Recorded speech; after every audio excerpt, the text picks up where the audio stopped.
Assalamualaikum warahmatullahi wabarakatuh. Terima kasih kami ucapkan kepada para sobat Javanika yang telah mendukung kami hingga saat ini. Dan tentunya jangan lupa untuk like, share, dan subscribe, serta nyalakan lonceng. Semoga bermanfaat dan selamat menyaksikan. Wassalamualaikum warahmatullahi wabarakatuh.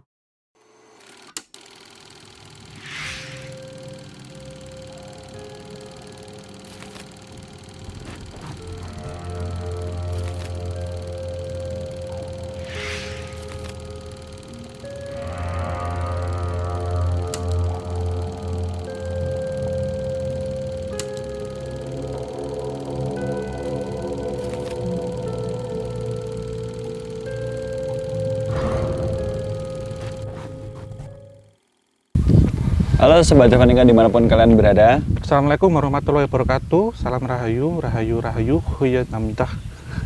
Gak usah pindah lagi, biar gini. Kenapa ditutut-tutut ini? Kembali lagi kita tentunya di program obrolan santai, masih dalam episode Jawa Berkalung Besi. Ya. Lanjutan dari kemarin, sebenarnya kita masih di tempat yang sama aja ya. Iya, cuman geser. Cuma muter. Nggak tahu lah pertimbangannya apa, tapi udah. Mungkin kalau dari kemarin itu kita membahas sedikit tentang rel-rel kereta api yang sudah tidak aktif ya Om ya. Mungkin ini masih ada sedikit lanjutannya lagi. Mungkin kemarin nggak sempat kita bahas yang apa sih Om? Kita akan membahas tentang jalur KSM dan jalur favorit kalian semua, yaitu apa Mas Genta? Apa? BDSM. BDSM Bandung. Ini saya diketik aja. Enggak, KSM itu adalah jalur Kediri Suntura Maskapai. Iya. Dan BDSM itu adalah jalur Babat de Jombang, pakai D, Jombang Suntura Maskapai. Jadi dua tram swasta yang beroperasi di wilayah Osjava atau Jawa Timur. Karena kalau kita tilik dari 18 sampai 19 perusahaan kereta api itu memang paling banyak di Jawa Timur, Mas. Jadi kalau kita lihat di Jawa Timur masih ada PBSM, kemudian PBSM itu Probolinggo Suntura Maskapai. Jadi tram itu berbasis rel, tapi dia lebih ringan untuk ini. Karena pangsa pasar utama kan NIS sama SS, Stadspoorwegen. Stadspoorwegen. Dan Nederlands Indisch Spoorweg Maskapai. Sementara masih banyak kalau di Jawa Timur, tadi PBSM, kemudian PG, PSSM. PSSM itu Pasuruan Suntura Maskapai. Kemudian di Madura ada MT, Madura Suntura Maskapai. Ada satunya itu Mojokerto Suntura Maskapai, Malang Suntura Maskapai, ada OJS di Surabaya, Osjava Suntura Maskapai, dan yang kita bahas kita ambil itu BDSM dan KSM. Karena satu jalur gini Mas nanti. Itu apa spesialnya dari jalur itu? Lebih untuk angkutan pabrik gula, industri gula ya? Iya, karena kita buka di awal itu kalau kita membahas tentang jalur KSM itu memang dibangunnya ini tram yang melintasi di Karesidenan Kediri waktu itu. Jadi menghubungkan Jombang, Pare sampai dengan Kediri. Sehingga di stasiun Jombang itu memang ada dua stasiun. Ada stasiun Jombang SS yang sekarang masih beroperasi, masih aktif. Sebelahnya itu Jombang KSM, Kediri Suntura Maskapai. Ini kalau ke utara itu nanti melintasi jalan yang ada ringin Contong, kemudian nanti berhenti di stasiun Jombang Kota yang sekarang jadi pasar Mas Genta, dan masih lurus lagi. Nah, dari jalur Jombang Kota ini kalau ke lurus nanti sampai dengan Babat. Jadi melewati Ploso, nyebrang sungai Berantas. Tetapi jalur BDSM ini memang umurnya tidak lama. Jadi dibukanya itu kan 1899. Tapi tahun 1914 diakuisisi oleh Stadspoorwegen dan dipercabangkan ke Gempol Krep di Mojokerto, pabrik gula juga. Sedikit lah ya teman-teman tentang pembicaraan kemarin yang sempat terputus tentang rel kereta api yang sempat tidak aktif lagi. Dan mungkin kalau teman-teman sering jalan pakai kereta api juga, mungkin selain dari rel kereta api pasti ada satu aspek yang mungkin kalian lupakan gitu. Salah satu aspek yang mungkin akan kita bahas di episode kali ini adalah terowongannya. Iya, benar. Iya kan ya. Iya, ini sebelum kita memasuki terowongan sebenarnya kita akan memiliki moga proyek yang minggu lalu sudah kita bahas. Itu terowongan-terowongan yang menghubungkan antara jalur-jalur yang sudah ada blueprintnya tapi belum jadi. Kalau kemarin kita bahas dari Paraan ke Wonosobo, karena itu kan melintasi Sindoro Mas. Yeah. Jadi kayak yang kemarin kita ke Dieng, yang ada turunan itu, tanjakan itu dulu mau dibangun kereta itu sebenarnya. Tapi nggak jadi. Nggak jadi karena melihat secara ini ya kontur tanahnya itu memang tinggi. tidak stabil itu akan dibangun terowongan yang sangat panjang. Dan juga ada satu mega proyek itu yang jalurnya itu menghubungkan antara itu suara kereta, ada Pong gitu. Pong itu logo badut, itu teman-teman tahu gitu kalau Reven. Apa tuh logo badut? Aku nggak tahu. Mukanya dua. Mukanya dua. Bermuka dua kayak teman. Itu suaranya Pong, Mas. Jadi kadang kita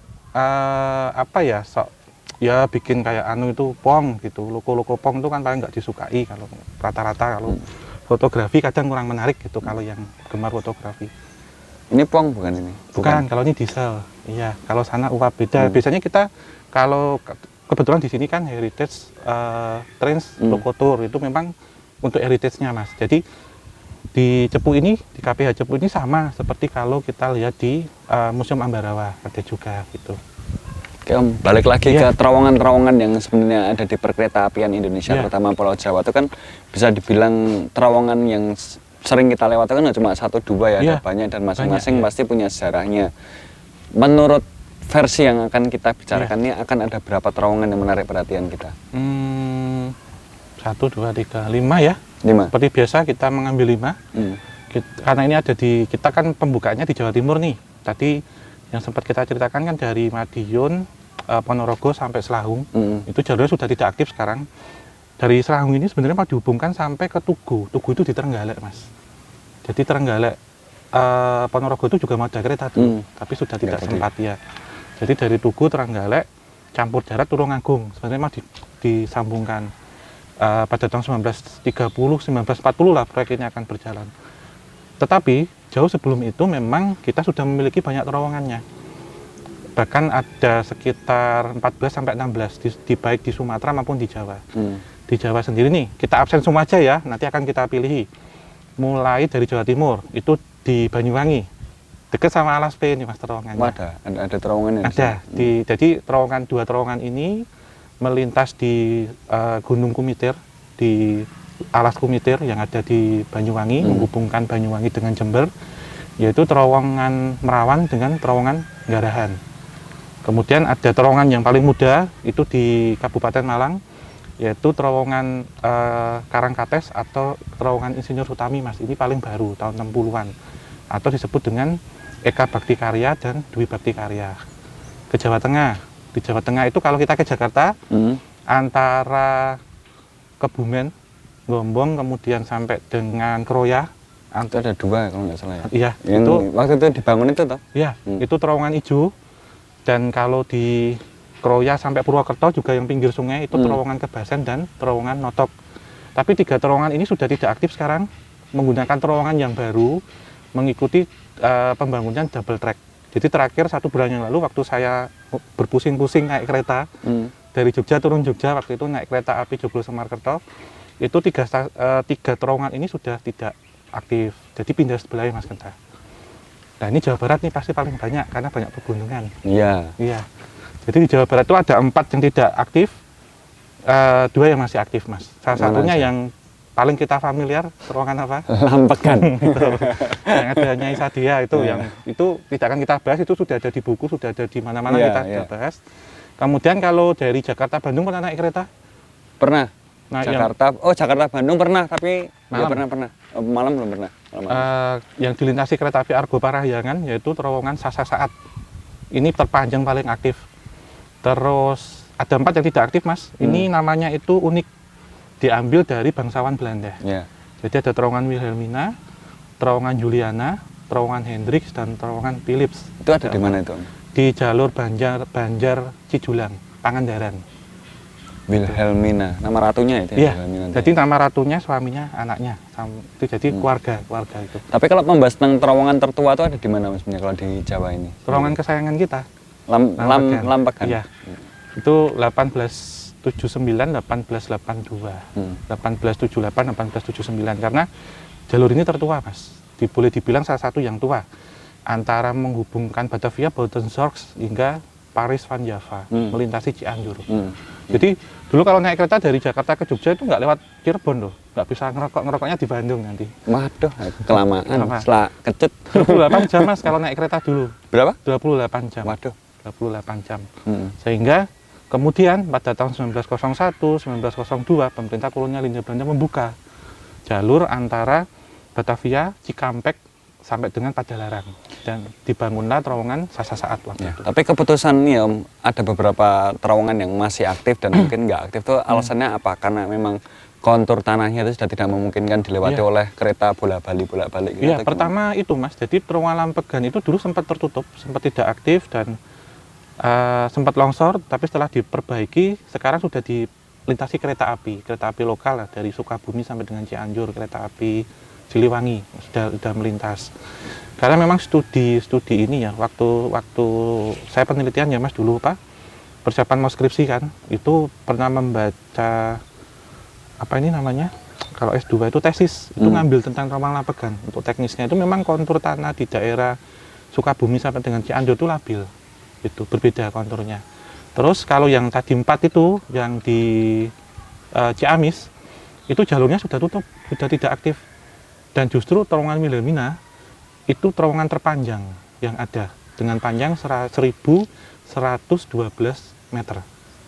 Kalau yang tertua Lampegan, kalau yang terpanjang Wilhelmina. Iya. Sementara kalau yang teraktif paling panjang itu Sasasaat yang menghubungkan antara stasiun Sasasaat dengan Maswati di lintas Cikampek Padalarang. Terowongan Sasasaat ini panjangnya 949 meter. Dan jalur ini dibuka pada tahun 1904. Jadi perluasan ekspansi karena dipersiapkan Paris van Java atau Bandung itu sebagai ibu kota Hindia Belanda sebenarnya, pindah dari Batavia. Tapi kalau kita berbicara tentang pembangunan terowongan yang selama ini kan kita bahas kan selalu pembangunan rel kereta api ya. Sebenarnya kalau di pembangunan terowongan sini sebenarnya ada untold story gitu nggak sebenarnya. Karena Lampegan kan kita udah tau lah itu untold story-nya seperti apa kayak gitu. Iya, jadi pertama ya kalau di Sasasaat itu yang peresmiannya tahun 1903 itu banyak ini Mas. Bahkan sampai sekarang ya, ini update-nya saya kurang tahu ya, tapi dulu waktu riset itu setiap tahun di atas terowongan Sasasaat itu masih digelar seperti upacara selamatan. Jadi motong kambing apa itu Mas, setiap bulan Agustus ini. Jadi memang bahkan kalau kita lihat dari semua terowongan kolonial ya yang dibangun oleh Stadspoorwegen, jadi semua terowongan di Tanah Jawa itu dibangun oleh Stadspoorwegen. Itu pasti banyak di situ makam-makam pekerja paksa, pekerja rodi. Karena kalau kita sempat bahas kemarin ini menjadi mega proyek, khusus untuk terowongan-terowongan itu memang dikerjakannya hanya waktu 1 tahun.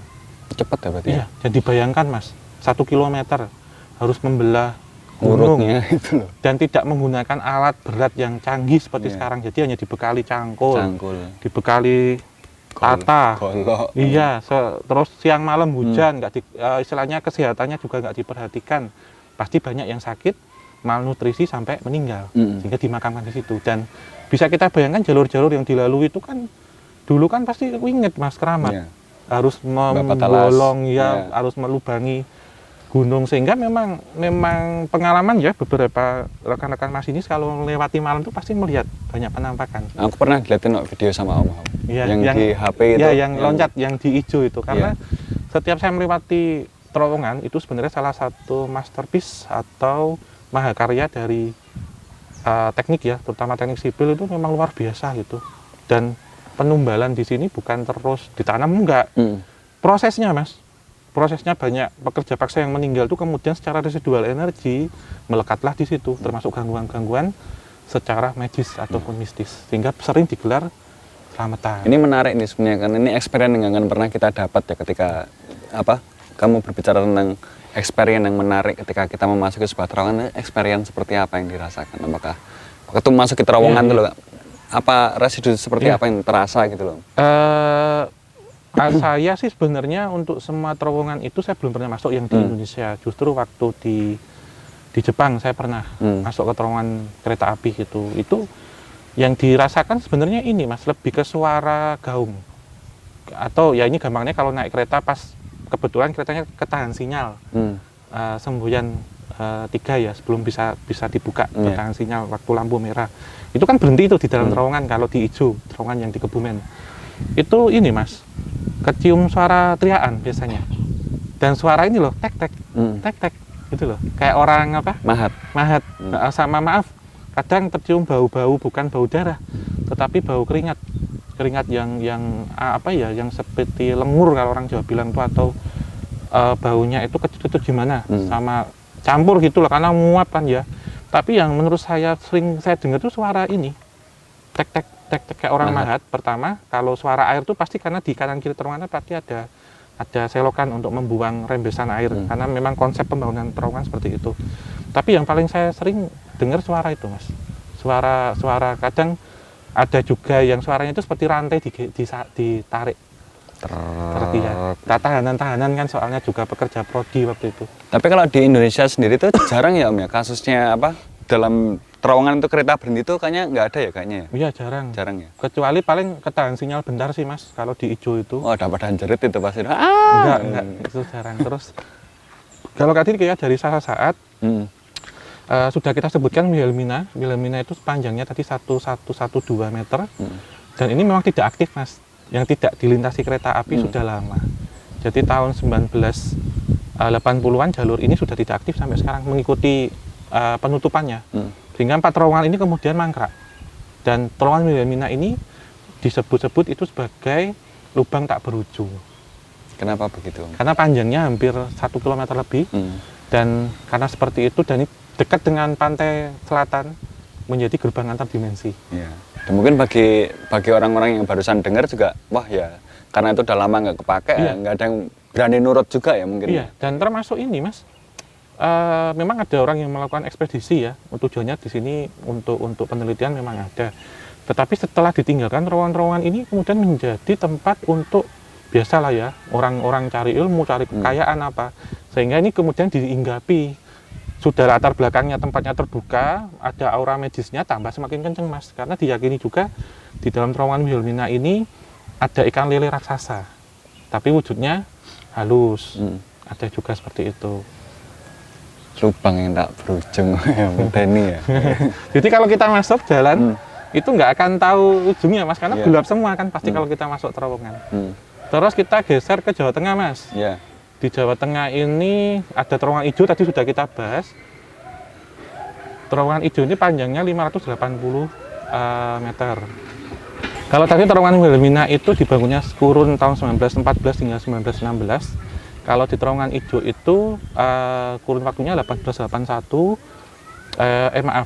Proses awalnya jadi 1884 hingga 1886, karena mengikuti dengan jalur antara Cilacap, Maus hingga Yogyakarta, Tugu, sepanjang 155 km yang dibuka tahun 1887. Jadi kalau terowongan ijo itu kan terkenalnya waktu ini Mas, kita mengenalnya itu waktu dipakai 2 film sebenarnya. Apa? Syuting. Dulu dipakai waktu ini Mas, masuk dalam adegan film Daun di Atas Bantal sama Kereta Api Terakhir. Jadi waktu film Kereta Api Terakhir itu kan waktu ini ya, zaman-zaman agresi latarnya. Jadi kereta api dari Purwokerto mau ke Yogyakarta, lah pas ada pesawat Belanda cocor merah itu disembunyikan dalam terowongan itu ceritanya, kereta apinya, jadi biar aman waktu ditembakin. Tapi itu cerita beneran? Gini ya, kalau saya bilang beneran ya iya, tapi kalau enggak ya enggak, settingan film. Tapi memang dulu waktu zaman-zaman peperangan memang iya Mas, karena menghindari Belanda kan lebih amannya dimasukkan di dalam. Penamaan ijo sendiri itu dari mana Om? Sebenarnya ini Mas, kalau ijo sendiri itu bukit di sekitarnya dan kawasan daerahnya ijo gitu. Daerahnya memang Gombong kan, Gombong ijo. Daerahnya memang kampungnya. Rowokele kalau kampungnya, bukitnya di Kebumen. Oke, kita lanjut lagi ya. Setelah ke terowongan ijo ada lagi? Iya, ini yang akan kita bahas tuh di Banyuwangi. Sekalian spoiler ya. Ini besok kita sekalian ke sana aja lah ya. Episode penutup Jawa Berkalung Besi. Boleh. Terowongan. Iya, nanti kalau ke sana paling dari jauh ngelihat nggak apa-apa sih. Ini terowongannya itu unik Mas, salah satunya itu ada yang bengkok terowongannya. Bengkok gimana maksudnya? Jadi kalau biasanya terowongan kan lurus ya, ini tengahnya itu muter. Karena dulu waktu pembangunannya itu di tengah itu ada batu besar yang sebenarnya waktu itu mau diluruskan, tetapi tidak bisa. Kenapa penyebabnya? Karena daerahnya memang kan ini ya, di daerah Plate Mas, horornya luar biasa.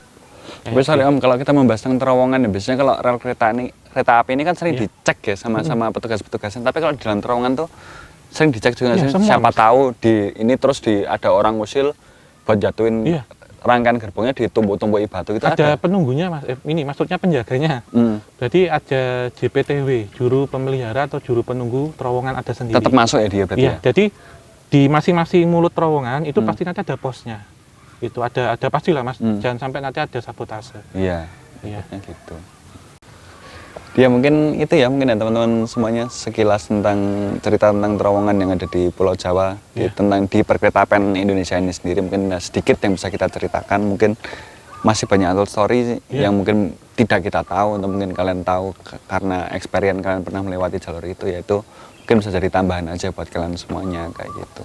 Mungkin mau ada pesan-pesan terakhir. Iya, ini kita sekarang kan berada di ini Mas, Heritage Train, itu ada tulisannya Heritage Train Loco Tour.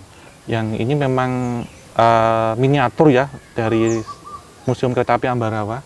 Tetapi juga kita bisa temukan di sini lokomotif uap yang ada di sana di depo. Kemudian ada beberapa lokomotif diesel yang seperti di belakang kita ini bisa disewa. Karena saya tahun 2018 sama teman-teman pernah naik ini ya sampai sana. Jadi ke sana itu sekitar 4 km itu nanti kita lewat jembatan, terus ada seperti tempat untuk pembibitan jati, kemudian untuk penataan itu kayu-kayu yang sudah ditebang, dan ada juga loko-loko gerbong untuk kepresidenan waktu itu.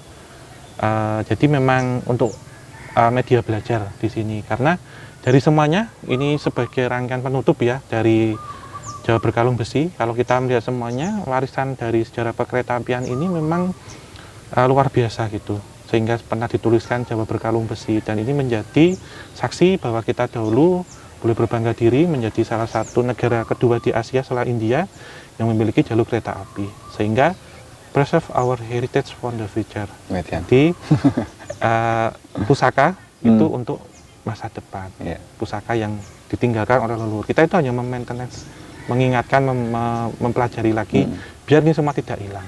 Seiring berjalannya perubahan dari revolusi transportasi gitu. Wes, kita teman-teman mau kalau mau ditutup. Ya, mungkin akhir kata terima kasih sudah nonton di channel YouTube kami. Tetap like, komen yang positif, subscribe, dan diucapkan juga terima kasih untuk teman-teman yang sudah menjadi member di anggota kita. Nanti kita akan jalan-jalan, mungkin kita juga ada rencana untuk naik kereta yang tadi sudah sampaikan keliling Jawa Tengah dari Jogja turun Jogja. Dan nanti juga bisa kunjungan, kalau untuk bareng-bareng kita nggak GAD kan bisa ke Ambarawa atau Lawang Sewu juga. Tetap ya, lestarikan budaya sejarah kita, karena jati diri bangsa itu ada di sejarah. Bangsa yang besar dapat dihancurkan ketika generasi mudanya lupa akan sejarah leluhurnya. Akhir kata, wabillahi taufik wal hidayah. Wassalamualaikum warahmatullahi wabarakatuh. Mugi tansah pinaringan rahayu, sagung dumadi, hartelet bedang. Amin. Terima kasih dari dalam hati. Terima kasih teman-teman semuanya. Sampai ketemu lagi di episode selanjutnya.